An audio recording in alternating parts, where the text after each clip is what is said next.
They laughed as Landon's scissors sliced through Aaliyah's hair in the crowded hallway.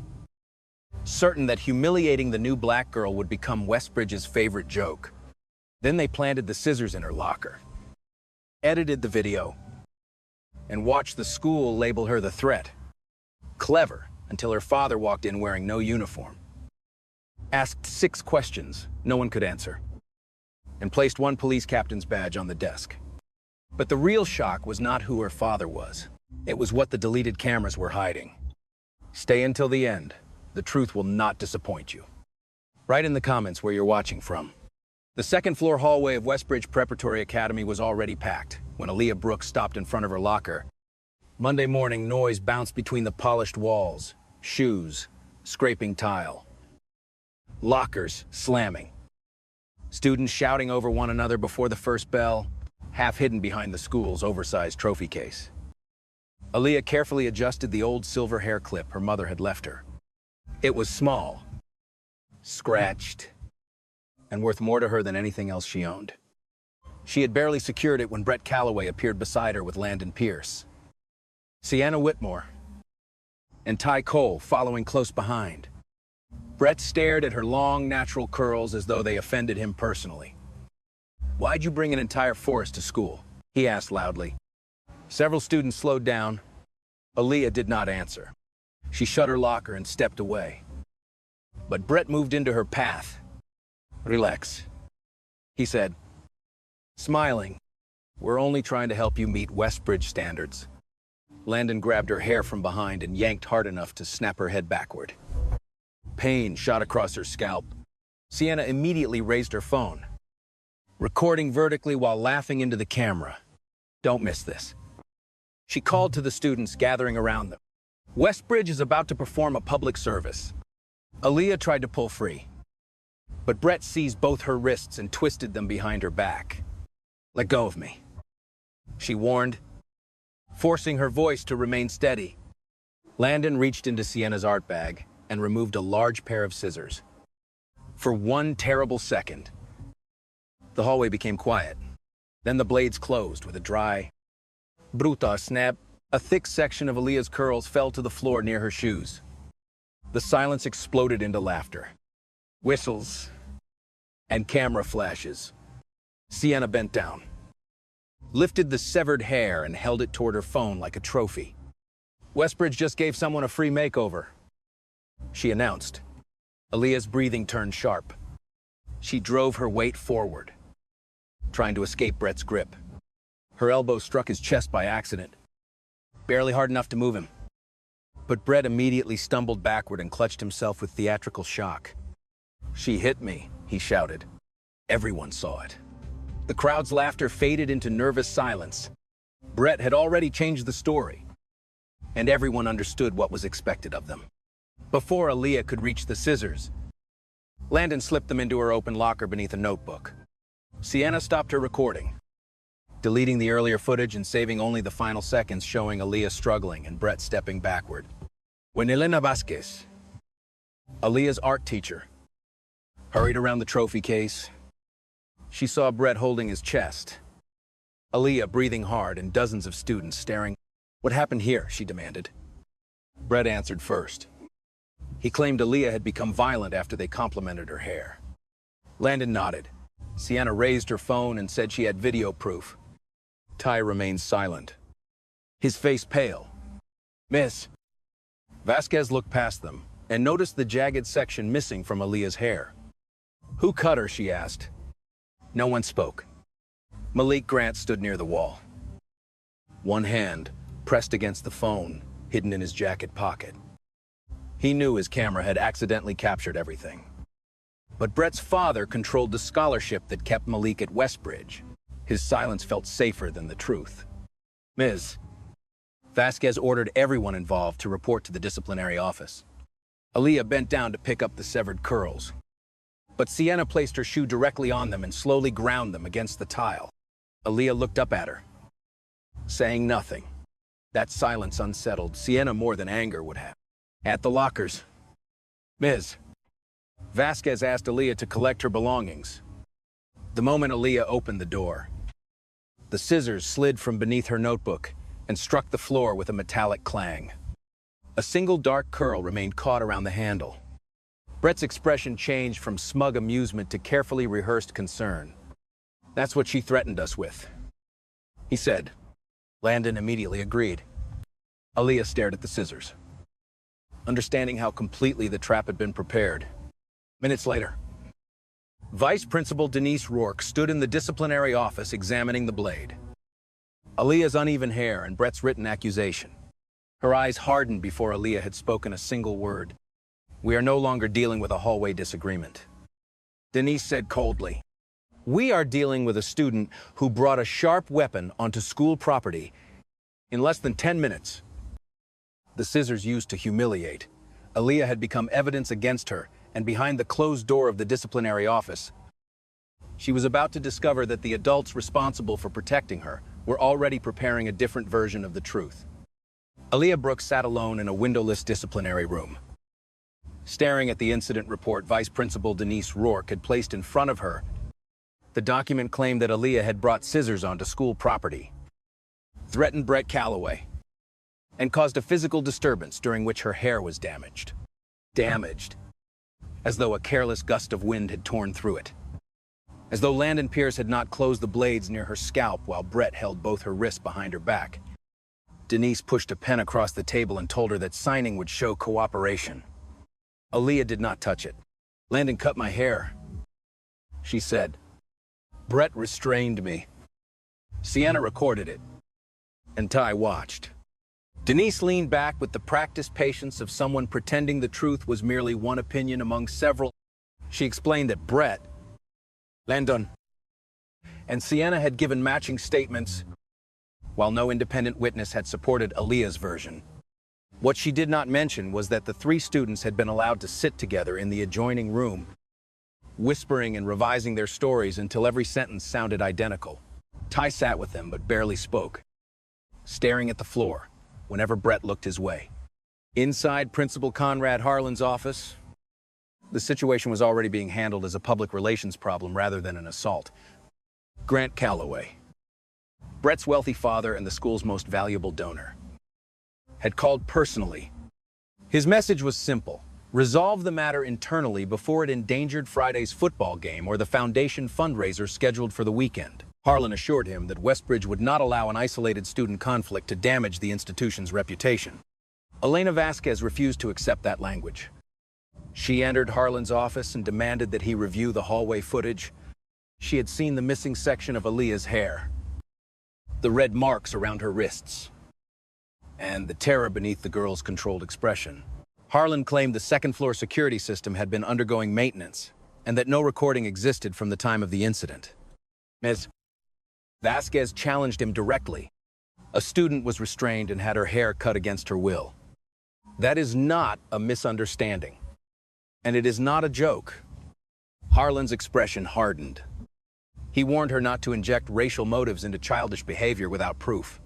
Aaliyah was eventually taken to the nurse after pain began spreading across her scalp and neck. Hannah Reed examined her carefully and documented a section of hair cut close to the roots. Red pressure marks around both wrists, scratches along the back of her neck, and symptoms of acute stress. The injuries, she stated, were inconsistent with the claim that Aaliyah had damaged her own hair during a spontaneous argument.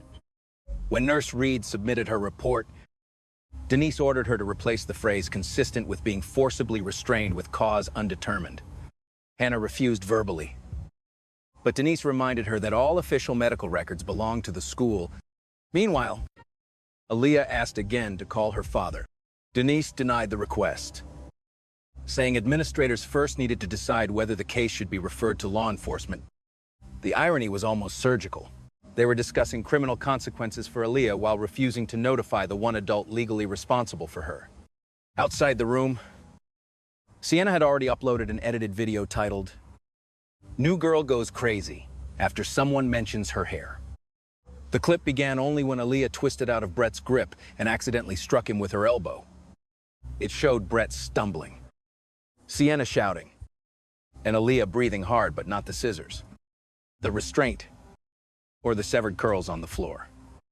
Within an hour, The post had thousands of views.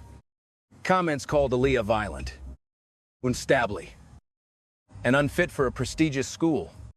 One user suggested she should be arrested.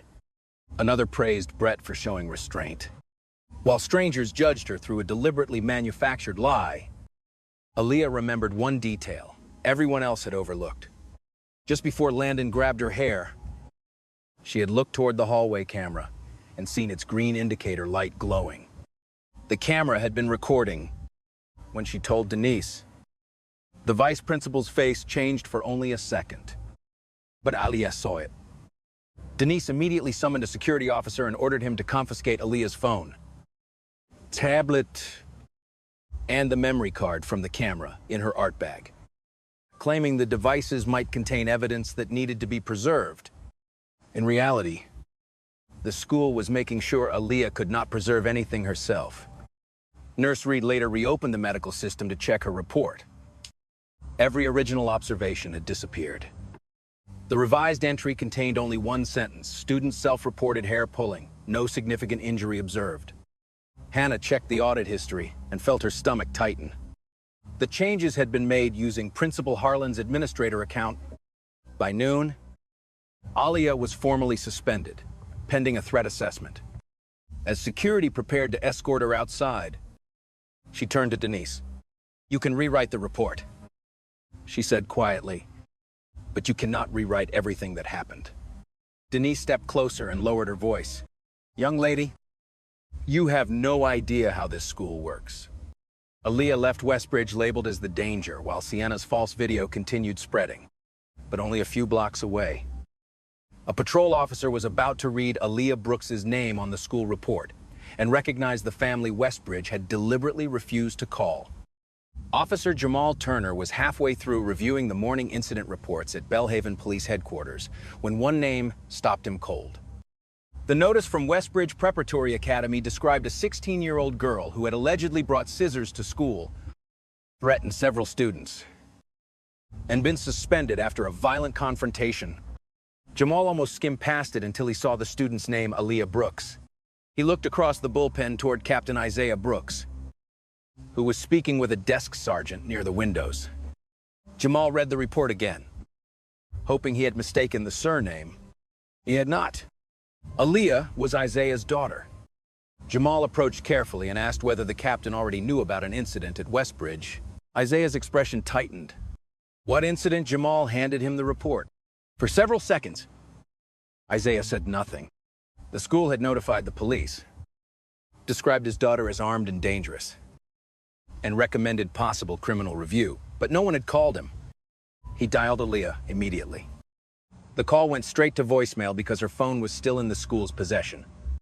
Isaiah called the main office next, but after being transferred twice, he was told that administrators were still assessing the situation.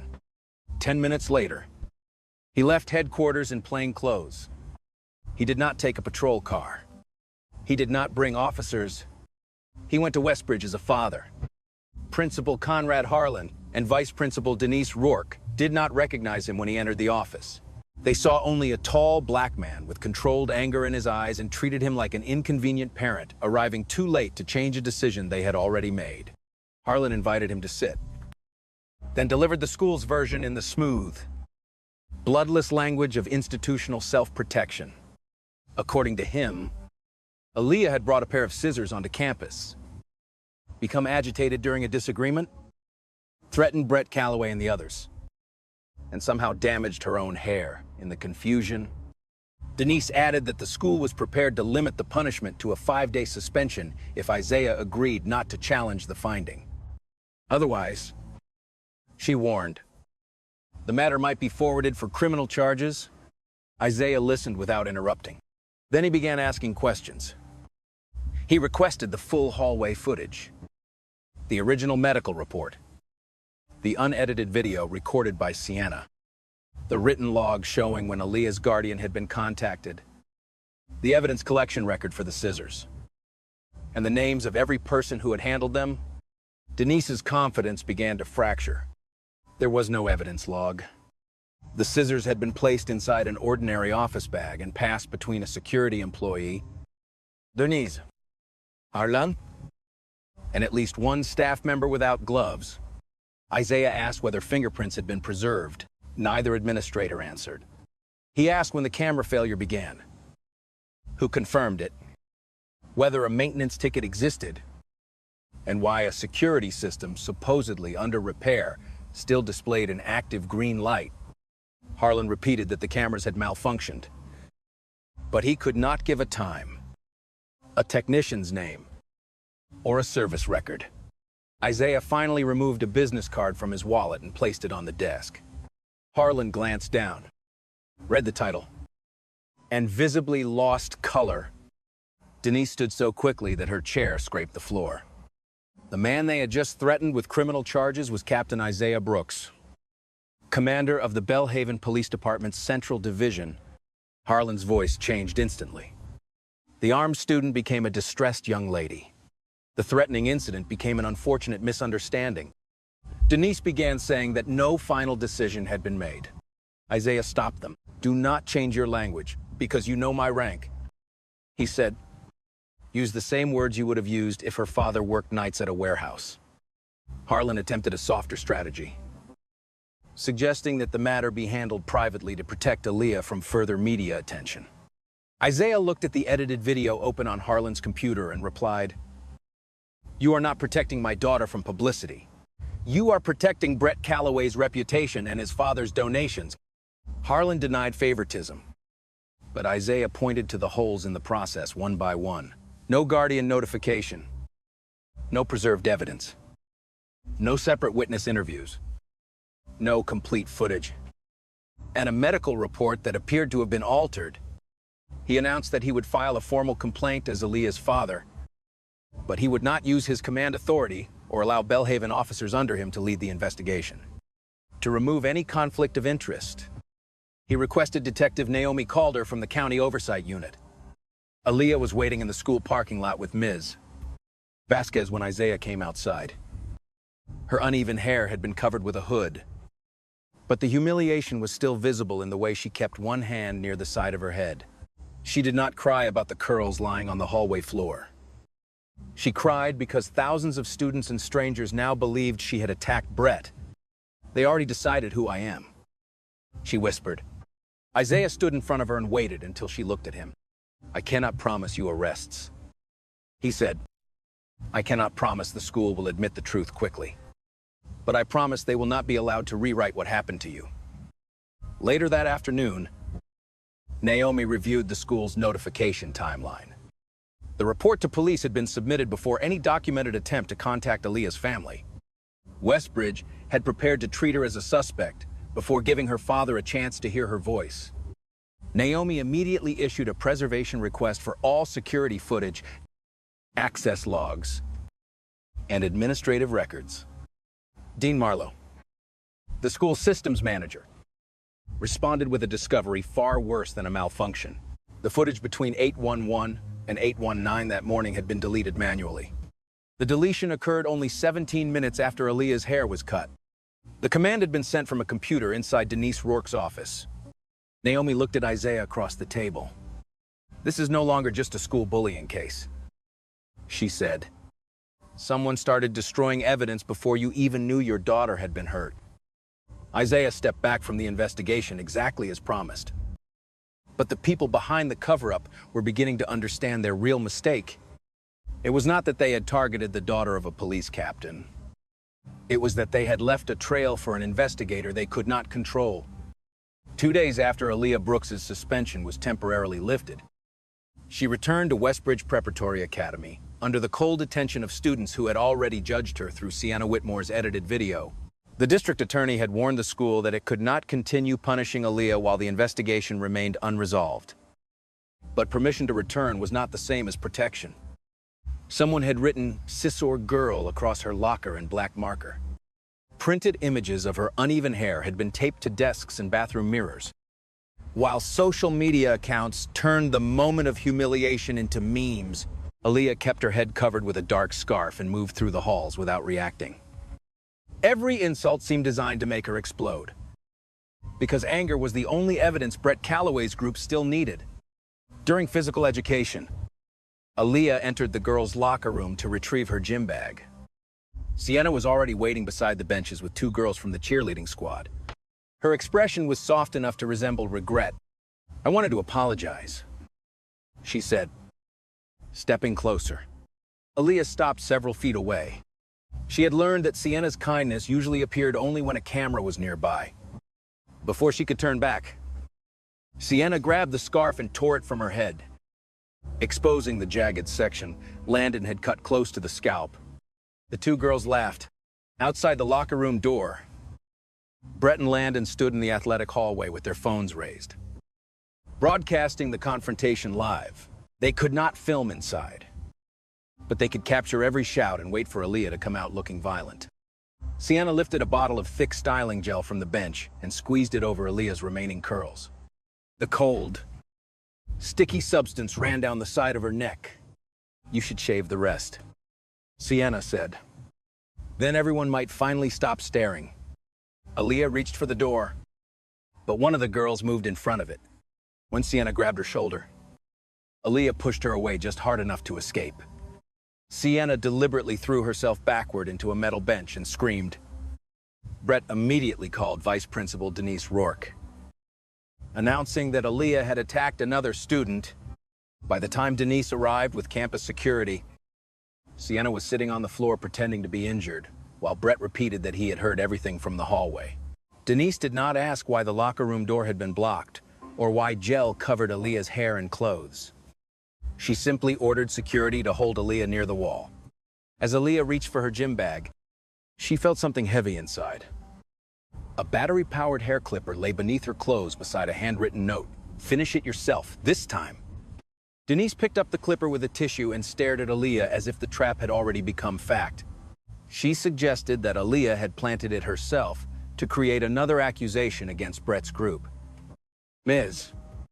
Vasquez arrived moments later and demanded that the hallway cameras be checked. Denise replied that no cameras existed in private changing areas. Malik Grant, standing near the gym entrance, found the courage to speak.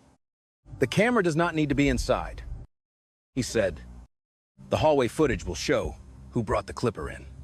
Denise turned on him immediately. She reminded Malik that his scholarship was subject to conduct review and warned that interfering with an active investigation could be considered disruptive behavior.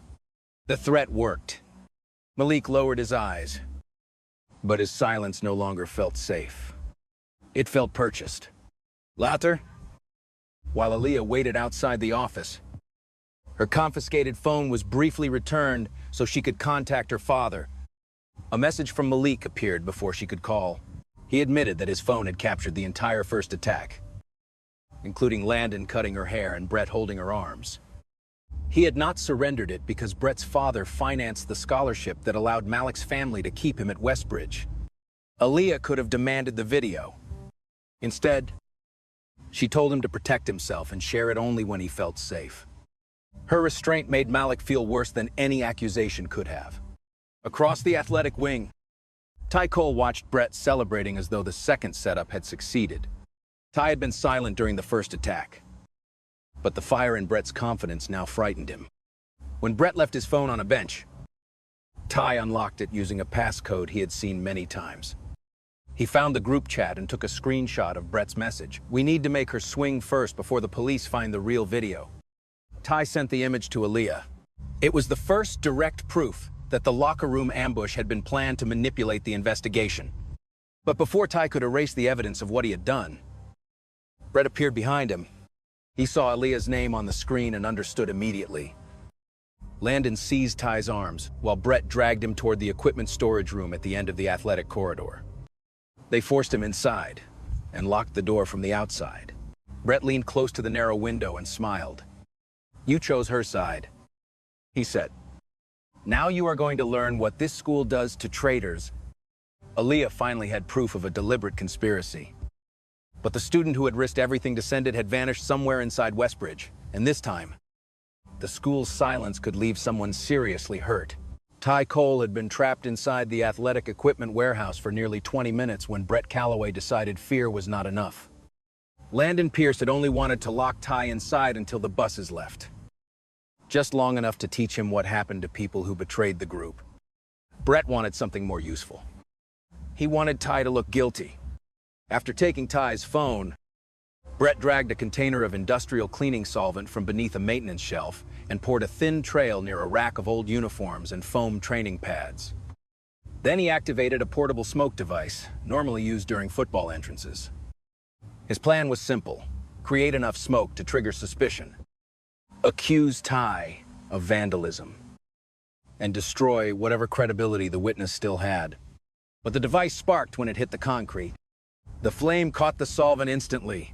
Fire raced along the floor, climbed the shelving, and swallowed the edge of a canvas equipment bag. For 1 second, Brett and Landon froze. Ty began pounding against the locked door from inside, shouting their names. Landon reached for the handle, but Brett grabbed his arm. "If we open it now, he tells everyone," Brett said. The heat intensified. Black smoke rolled toward the ceiling. Landon hesitated only a moment before following Brett down the corridor, leaving Ty behind. Across campus, Aaliyah realized Ty had never returned to class. His last message had ended without explanation. And when she examined the screenshot he had sent, she noticed a faint reflection behind Brett's group chat on the phone screen, a reversed Westbridge Athletics logo printed on a metal cabinet. She recognized it from the equipment warehouse near the football field. Aaliyah found Malik and told him Ty might be in trouble. They ran toward the athletic wing and smelled smoke before they reached the door. Ty's fist struck the metal from inside. Weaker, each time. Coach Paul Mercer arrived, but discovered that his key no longer fit because the lock had recently been replaced without his knowledge. Malik sprinted toward the alarm station while Aaliyah grabbed a long steel bar used for moving bleachers. She wedged it beneath the secondary latch and pulled until the metal bent. Smoke poured through the widening gap. Coach Mercer joined her, and together they forced the door open. Ty collapsed forward, coughing violently. Aaliyah and Malik dragged him into the hallway seconds before flames spread across the storage shelves. The fire alarm screamed through the building as students were evacuated and emergency crews rushed toward the athletic wing. Brett immediately found Vice Principal Denise Rourke and gave her a prepared explanation. He claimed Ty had been caught stealing sports equipment and had started the fire to destroy evidence. Denise repeated the accusation before the firefighters had even finished entering the warehouse. She ordered campus security to keep Ty nearby for questioning, despite the fact that he could barely breathe. Detective Naomi Calder arrived while a school employee was demanding that Ty explain why he had been inside. Naomi stepped between them and ended the interrogation. "He is a minor receiving emergency treatment," she said. "No one questions him without medical clearance, and a guardian—" Her review of the exterior cameras showed Brett and Landon leaving the athletic area only minutes before smoke appeared. Yet the footage did not show them entering. One camera had been deliberately turned several degrees away from the warehouse door. Isaiah Brooks arrived after learning Aaliyah had been involved in the rescue. When he saw Brett standing near the field, every instinct told him to confront the boy. He stopped himself. Naomi was leading the case, and he would not give Brett's family another excuse to claim abuse of authority. Brett approached anyway, wearing the confidence of someone who still believed fear could control the room. "You think that badge is going to make everyone believe your daughter?" he asked. Isaiah looked toward the burning warehouse. "No," he replied. "Evidence will." Inside the ambulance, Ty regained enough strength to speak. But every time he looked through the open doors, he saw Brett watching from across the parking lot. Aaliyah sat near the steps and told Ty she would not force him to testify. Then she added quietly, "But if you stay silent, he will do this to someone else." The words broke through what the smoke had not. Ty admitted that the haircut had never been spontaneous. Brett had chosen Aaliyah a week earlier after she refused to surrender her seat to his group in the cafeteria. Grant Calloway had told his son that students who did not understand their place needed to be taught publicly. Ty also revealed something even more important. Dean Marlowe had not fully destroyed the original hallway footage, suspicious of Denise's order. Dean had created an offline backup and stored it on a maintenance server before deleting the visible copy. But Dean had been fired that morning and removed from campus under accusations of stealing student data. Naomi immediately checked the server's location. It was no longer in the technical room. Transfer records showed it had been moved less than an hour earlier. The authorization did not come from Denise or Principal Harlan. It had been signed by Grant Calloway, Brett's father. The attack on Aaliyah was no longer connected only to a group of cruel students. It now reached the most powerful donor in the district, and as Naomi prepared to seize the missing server, Grant Calloway began using money, media, and political influence to strike back. Grant Calloway did not wait for the investigation to reach him. By sunrise, he had already built a stage outside Westbridge Preparatory Academy, placed his attorneys beside him, and invited every local reporter willing to broadcast a wealthy father's version of victimhood. Brett stood several feet behind him in a dark suit, looking less like a student accused of cruelty and more like the centerpiece of a political campaign. Grant opened the press conference by accusing Captain Isaiah Brooks of abusing his authority to destroy an innocent teenager. He released Sienna Whitmore's edited video, showing only the moment Aaliyah struggled free and Brett stumbled backward. He called it proof that Aaliyah had initiated the violence. Then he claimed Isaiah had intimidated school officials, pressured investigators, and targeted white students because his daughter had been disciplined. The accusation was calculated, inflammatory, and effective. Within hours, television panels were debating whether a police captain had turned a private family dispute into a public vendetta. Online comments split into two camps. Some demanded justice for Aaliyah. Others called Isaiah corrupt and accused him of using his badge to shield a violent child. Grant had managed to do what powerful men often did best, place the institution under suspicion while presenting himself as its defender. He filed a formal complaint with the Belhaven Police Department and demanded Isaiah's immediate suspension. Isaiah could have resisted. Instead, he voluntarily stepped away from command. While the complaint was reviewed, he told the department that the investigation into Aaliyah's case had to remain beyond challenge, even if it meant surrendering his authority temporarily. When Aaliyah heard, guilt settled over her like another punishment. At home, she told him that he was losing his career because of what happened to her. Isaiah corrected her gently. "I did not step aside because of you."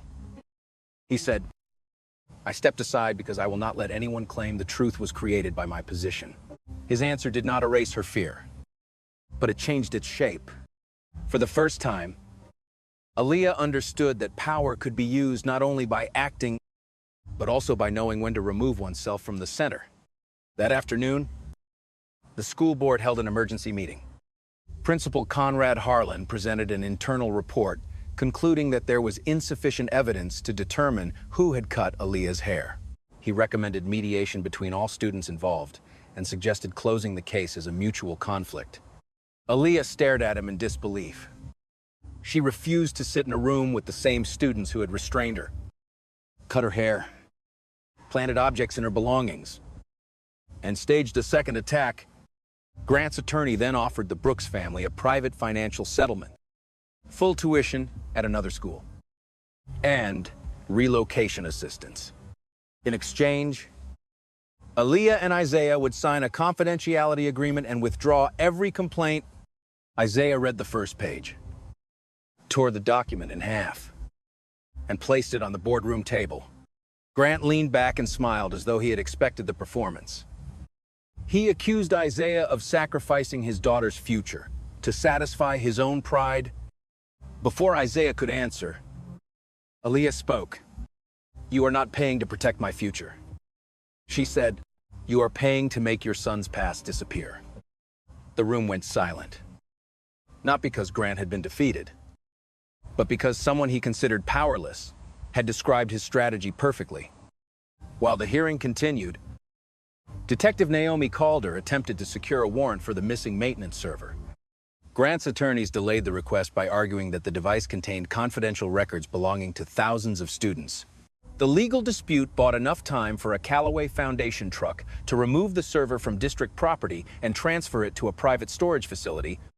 Assistant District Attorney Lena Foster entered the case and began examining the school's technology contracts. What she found changed the scale of the investigation. Grant did not merely donate money to Westbridge.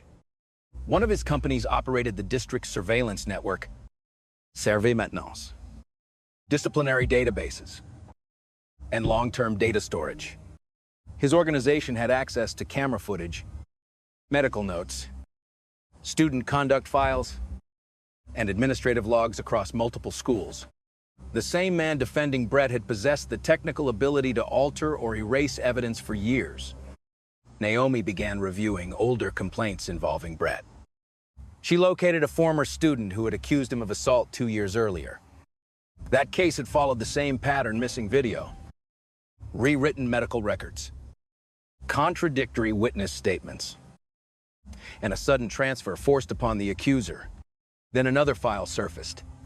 Then another. By midnight, Naomi and Lena had identified 11 cases involving similar allegations. The same administrators and the same disappearance of evidence.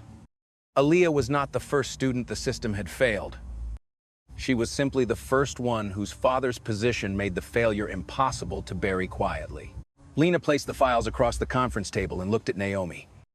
"We are not investigating one spoiled child protected by his father anymore," she said.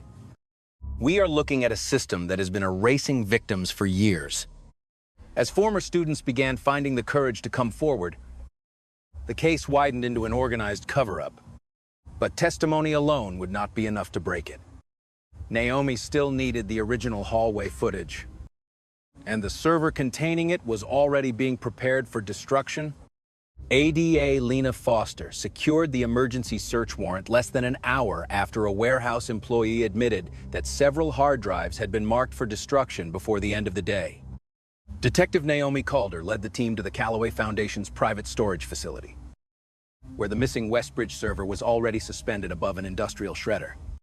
Grant Callaway's attorneys rushed onto the warehouse floor, shouting that the warrant was too broad and that the devices contained confidential records belonging to thousands of students. Lena did not stop walking. She held up the signed order and told them that any further delay could be treated as obstruction. For several tense seconds, investigators and corporate security stood only feet apart while the machine continued humming beneath the server rack. Naomi ordered the power disconnected. A technician reached the controls just before the first storage drive dropped into the crushing mechanism. One drive had already been cracked, but the remaining hardware was seized and transported to the district forensic lab. Grant arrived minutes later and accused Lena of turning a student dispute into a political spectacle. Lena replied that destroying school evidence had done that long before she entered the warehouse. The damaged drive appeared unreadable at first. Then, a forensic technician discovered an encrypted partition hidden beneath the operating system. The encryption key was tied to Dean Marlowe's employee credentials. Dean, who had been fired and escorted off campus under accusations of stealing student data, voluntarily appeared at the prosecutor's office with printed authentication codes. He explained that Denise Rourke had ordered him to delete the original hallway footage from the visible system. He complied only because refusing immediately would have exposed his suspicion and allowed the school to remove him before he could preserve anything. Instead, he copied the footage to an offline maintenance server and encrypted it. "I watched too many students get called liars," Dean said. "This time, I wanted the lie to leave fingerprints." After several hours of recovery work, an 8-minute recording appeared on the main monitor. Aaliyah and Isaiah were invited to watch from a separate room, while Naomi, Lena, and the forensic team documented every frame. The video began with Aaliyah standing at her locker. Brett Callaway entered the frame and blocked her path. Landon Pierce pulled the scissors from Sienna Whitmore's bag. Brett seized Aaliyah's wrist behind her back. Landon cut through her hair while Sienna recorded, and Ty stood frozen nearby. The footage showed Sienna lifting the severed curls like a trophy and then grinding them beneath her shoe. It showed Aaliyah struggling free, Brett pretending that her accidental elbow had been an attack, and Landon slipping the scissors into her locker. Then came the moment no one expected. Denise Rourke entered the hallway before Ms. Vasquez escorted the students away. She paused near the trophy case and looked directly at Landon as he finished placing the scissors beneath Aaliyah's notebook. She saw what he did She did not stop him. Instead, she glanced toward Brett, gave a slight nod, and continued walking. That single moment transformed the case. Denise had not merely altered reports after the attack. She may have knowingly allowed evidence to be planted while the victim was still standing in the hallway. Brett was brought into an interview room with his attorney. Naomi played the video without commentary. When it ended, Brett leaned back and called the incident a stupid joke that had gone too far. Naomi stared at him. What kind of joke requires someone to hold the victim, someone to cut her hair, someone to film it, someone to plant evidence, and someone to erase the camera? Brett stopped smiling but refused to answer. In the next room, Landon was shown the same footage. His confidence collapsed much faster. He realized that Grant's attorneys were describing him as the sole aggressor, while presenting Brett as a bystander. Faced with the possibility that the Calloway family intended to sacrifice him, Landon agreed to cooperate. He admitted that Grant had met with Brett, Sienna, Ty, and him after the haircut. Grant instructed them to say Aaliyah had brought the scissors, became violent, and damaged her own hair during the struggle. He told them to repeat the same wording until it sounded natural. Ty confirmed Landon's account. Malik finally surrendered his phone as well. His recording had a worse angle than the school camera, but the audio was clearer. Just before Landon closed the scissors, Brett's voice could be heard saying, "My father says people like you only learn when they are humiliated in public." The sentence established both discriminatory intent and a direct connection to Grant. It also destroyed the defense that the attack had been spontaneous. Naomi prepared to take Denise into custody for questioning about evidence, tampering, and possible complicity. But when officers reached her home, the front door was unlocked. Her vehicle was gone, and several drawers had been emptied. On the kitchen counter, they found a single handwritten message. Harlan did not give the order. He was following instructions too. The recovered footage had exposed the students who attacked Aaliyah and the administrator who watched it happen. But Denise's disappearance suggested another layer above the principal, and the person directing the cover-up might be sitting on the very board claiming to investigate it. The public hearing at Belhaven's Municipal Administration Center was supposed to determine whether Principal Conrad Harlan and Vice Principal Denise Rourke had mishandled one incident at Westbridge Preparatory Academy by the time the doors opened. However, hundreds of parents, former students, teachers, and reporters had filled the chamber and spilled into the hallway. What the school board had hoped to contain as an administrative review had become a public reckoning. Board Chair Miriam Shaw sat at the center of the raised platform, repeatedly asking the crowd to remain calm while cameras broadcast every word. Grant Calloway sat beside his attorneys, his expression composed, while Brett stared at the floor. Aaliyah Brooks entered with Isaiah, Detective Naomi Calder, and Ada Lena Foster. She carried no signs and made no dramatic entrance. Inside her bag was the section of hair Landon had cut from her head, the piece of evidence the school had once treated as less important than its football schedule. The first testimony came from a former student who described being locked inside a locker room and then punished for creating a disturbance when he broke a window to escape. A young woman followed, explaining that she had been secretly filmed while changing and pressured to transfer. After reporting one of Brett's teammates, another black student testified that stolen electronics had been planted in his backpack after he refused to complete assignments for several football players. A former teacher said she had been dismissed after challenging alterations made to student disciplinary files. Each story carried the same fingerprints, missing surveillance footage, rewritten medical records, intimidated witnesses, and settlements designed to make families disappear. Every case involved security systems maintained by the Calloway Foundation, and every complaint had been closed during Miriam Shaw's tenure as board chair. Shaw tried to redirect the hearing toward Harlan's failures, but the chamber erupted when Denise Rourke entered through a side door with her attorney. She had negotiated a cooperation agreement in exchange for consideration of reduced charges. Under oath, Denise admitted that Miriam Shaw had instructed administrators to protect Brett and minimize complaints involving the football program. Grant had financed Shaw's board campaigns and promised additional funding for a new athletic complex. Denise claimed she had been told that losing his support could force layoffs, cancel scholarships, and damage the district's bond rating. Harlan then admitted receiving the same instructions. Though he tried to portray himself as a reluctant participant protecting the school from financial collapse, Lena cut through his excuse with one question.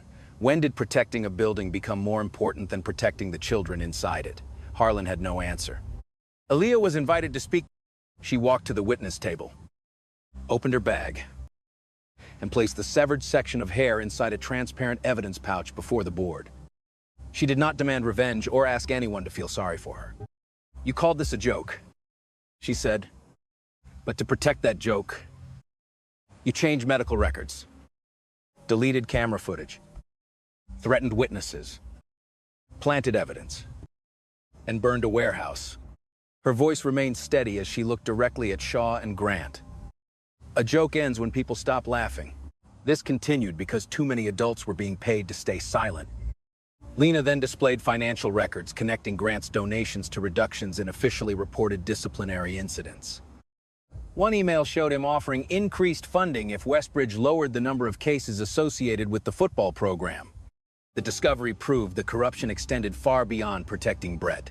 The district had deliberately falsified safety statistics to preserve donations, rankings, and public confidence. Grant rose and attempted to leave. Naomi stepped into the aisle and informed him that a warrant had been issued for obstruction, destruction of evidence, witness tampering, and conspiracy to falsify public records. Officers placed him in handcuffs as reporters surged toward the aisle. Brett watched his father being led away and, for the first time, understood that money was no longer a shield. Grant turned toward Isaiah. "You won because you have a badge," he said bitterly. Isaiah did not move. "No," he replied. "You lost because people without badges were finally allowed to speak." The hearing had shattered Westbridge's wall of silence. But arrests were only the beginning. Aaliyah still faced the hardest decision of all: return to the school that had tried to erase her, or leave and allow it to claim one more victim had simply disappeared. 3 months after the public hearing, Aaliyah Brooks stood outside Westbridge Preparatory Academy with her father beside her and a transfer offer folded inside her backpack. Another private school had offered her a full scholarship, a clean disciplinary record, and the opportunity to begin again where no one knew her, as the girl from the viral video. Isaiah had promised to support whichever choice she made. He did not pressure her to return. And he did not confuse courage with forcing herself back into a place that had hurt her. But when the front doors opened, Aaliyah stepped forward. She was not returning because she had forgiven Westbridge. She was returning because she refused to let the final consequence fall on the person who had been attacked. Her hair was now short, natural, and carefully styled exactly as she wanted it. It was not an attempt to hide what Landon had done. It was the visible proof that she, not Brett, not the school, and not the strangers online, had regained control over her own body and image. Westbridge looked familiar, but it no longer operated under the same rules. Dr. Renee Lawson had been appointed interim principal and announced reforms before Aaliyah returned. Security cameras were now managed by an independent company with no connection to private donors. Every alteration to medical or disciplinary records produced a permanent audit trail. Students being questioned had the immediate right to contact a parent or guardian. Complaints involving possible discrimination had to be referred to an external review office. Scholarship funds were placed under independent oversight, preventing a wealthy donor from threatening a student's education. Witnesses were also protected from academic or financial retaliation. The changes were significant, but Dr. Lawson warned the staff that policies meant nothing unless adults were willing to enforce them when doing so became uncomfortable. Malik Grant and Ty Cole discovered that telling the truth did not instantly make them heroes. Some students called them traitors. Others claimed they had spoken only to save themselves. Malik found anonymous notes inside his locker, while Ty was pushed out of the social circles that had once protected him when a group of students confronted them in the cafeteria. Aaliyah stepped between them. She did not pretend Malik and Ty had acted perfectly.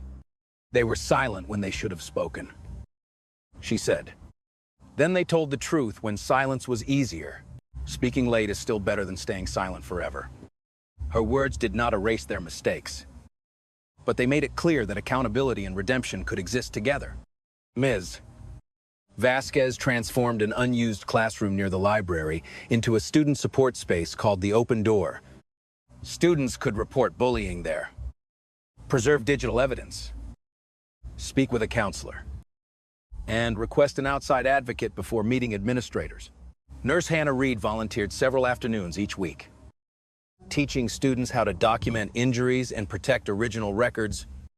The room did not promise that every complaint would be solved immediately. It promised something Westbridge had once denied. Aaliyah, no student would be isolated, while powerful people decided whether the truth was convenient. The legal consequences continued outside the school. Brett entered the juvenile justice system on charges connected to the planned assault. Planted evidence, witness intimidation, and the warehouse fire. Landon pleaded guilty and cooperated with investigators. But his testimony did not erase his responsibility for using the scissors. Sienna faced consequences for harassment, distributing humiliating footage, and helping stage false evidence. Grant was prosecuted for destroying evidence, obstructing the investigation, intimidating witnesses, and manipulating district technology contracts. Harlan and Denise faced separate administrative and criminal proceedings, while Miriam Shaw was removed from the board and investigated over campaign finances. No one administrator was allowed to absorb the blame for an entire corrupt system. Aaliyah later faced Brett during a juvenile restorative justice session. He looked smaller without his teammates. Father, and lawyers controlling the room. My life was destroyed over one cut, he said bitterly. Aaliyah held his gaze. No. Your life changed because of every decision you made after that cut. She did not forgive him. She did not comfort him. She told him that accepting responsibility was the first step, not the ending. Several weeks later, Aaliyah was helping organize files in the Open Door when a 9th grade girl entered wearing a wool cap. The girl closed the door, removed the cap, and revealed a section of hair cut unevenly near her temple. Do you believe me? She whispered. Aaliyah pulled out a chair beside her. Yes, she said. And this time, you will not have to prove it alone. Aaliyah had become the person she had needed on her first morning at Westbridge. But for the victory to matter, she and Isaiah would have to ensure that these protections survived long after their names disappeared from the headlines. 6 months after the hallway attack, parents, students, teachers, and former Westbridge families gathered for the opening of the Bellhaven Student Support and Protection Center. The building could easily have been named after Isaiah or Aaliyah Brooks. Reporters had already used their names in headlines for months, and several officials believed attaching them to the project would attract donations. Aaliyah refused. She proposed the Witness Center instead, because the point was not to celebrate one family. It was to make sure every student could be seen, heard, and protected before power decided their pain was inconvenient. Inside the main hall, an independent oversight commission released the results of its district-wide review. Dozens of old disciplinary cases had been reopened. Students who had been forced to transfer under false accusations had their records corrected. A compensation fund had been created from assets recovered through fraudulent technology contracts. Employees who had been fired after reporting misconduct were formally cleared, reinstated, or compensated. Most importantly, complaints involving violence, discrimination, or evidence tampering would no longer remain under the exclusive control of a single principal. Every report would create an external record that could not be quietly rewritten or deleted. Isaiah had been restored to command after an internal investigation confirmed that he had not interfered with Naomi Calder's work. When he stepped to the microphone, the audience rose, but he asked them to sit. He refused to be described as the hero of the story. A father with a title should never be the condition for a child to be believed. He said, "Justice means nothing if it only reaches the child who knows a captain, a lawyer, or a reporter." He explained that his most important decision had not been using his authority, but stepping away from the investigation so the truth could survive without depending on his badge. Naomi and Lena Foster stood nearby, not as symbols of rescue, but as proof that independent procedure mattered. Ms. Vasquez, Nurse Hannah, Malik, and Ty sat together in the front row. Each had acted at a different moment, under different pressure, and none of them had been perfect. But together, their choices had prevented a lie from becoming the official history. Aaliyah spoke last. Her hair had grown, but she still wore it short, shaped in the style she had chosen after returning to Westbridge. She told the students that healing did not require her to look exactly as she had before the attack. Recovery was not a performance for people who wanted proof that she was back to normal. She was not the same, and she did not need to be. The deepest wound, she explained, had never been the missing section of hair. It had been watching adults recognize the truth and then decide that protecting it was too expensive. She thanked Malik for preserving the first video, Ty for finally speaking, despite his fear, Nurse Hannah for keeping her handwritten medical notes, Dean Marlowe for saving the camera backup, and Ms. Vasquez for refusing to accept an easy explanation. None of them had defeated the system alone. They had simply denied it the silence it needed.